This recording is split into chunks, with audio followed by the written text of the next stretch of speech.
സേവന പ്രവർത്തനങ്ങളിൽ മാതൃക തീർത്ത് Padannakkad Nehru arts and science കോളേജിലെ NSS യൂണിറ്റുകൾ. യൂണിറ്റ് 5ന്റെ നേതൃത്വത്തിൽ കൊച്ചോസീപ്പ് ചിറ്റിലപ്പള്ളി ഫൗണ്ടേഷന്റെ സഹകരണത്തോടെ നിർമ്മിച്ച സ്നേഹവീടിന്റെ താക്കോൽദാനം നടത്തി. This news sponsored by നിങ്ങളുടെ അഡ്മിഷൻ ഇന്ന് തന്നെ ഉറപ്പുവരുത്തുക. Unity centre for medical education, Kanhangad and Nileshwaram. Nehru കോളേജിലെ തന്നെ പൂർവ്വ വിദ്യാർത്ഥിക്കാണ് കാഞ്ഞങ്ങാട് കുശാൽ നഗറിൽ ആധുനിക സൗകര്യങ്ങളോടുകൂടിയ സ്നേഹവീട് നിർമ്മിച്ചു നൽകിയത്.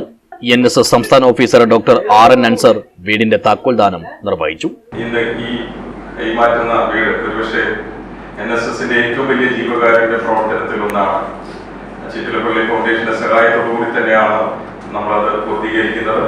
NSSന്റെ വിദ്യാർത്ഥികൾ ഇത്തരം വീട് കൈമാറുന്നതിന് മുമ്പ് ഒരു സെന്റൻസ് പറഞ്ഞ് അത് തന്നെയാണ് ഇത്തരം വേദികളിൽ നമ്മൾ NSS പങ്കുവെക്കുന്നത്.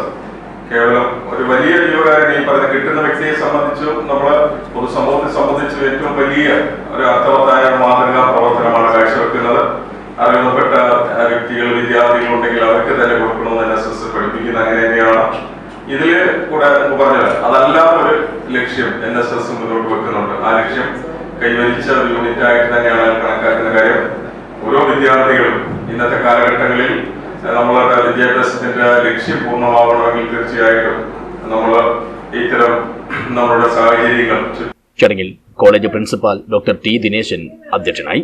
കണ്ണൂർ സർവകലാശാല DSS ഡോക്ടർ KV സുജിത്ത് മുഖ്യാതിഥിയായി പങ്കെടുത്തു. ഇതേ വേദിയിൽ വെച്ച് പാലിയേറ്റീവ് കെയറിന്റെ ലോഗോ പ്രകാശനവും DSS നിർവഹിച്ചു. കോളേജ് മാനേജർ K രാമനാഥൻ മുഖ്യപ്രഭാഷണം നടത്തി.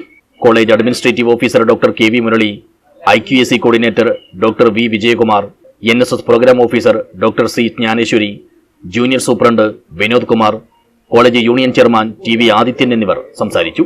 കോളേജിലെ NSS പ്രോഗ്രാം ഓഫീസറും കാസർഗോഡ് ജില്ലാ കോർഡിനേറ്ററുമായ ഡോക്ടർ KV വിനീഷ് കുമാർ സ്വാഗതവും പ്രോഗ്രാം ഓഫീസർ K സുമലത നന്ദിയും പറഞ്ഞു. News bureau, Kanhangad.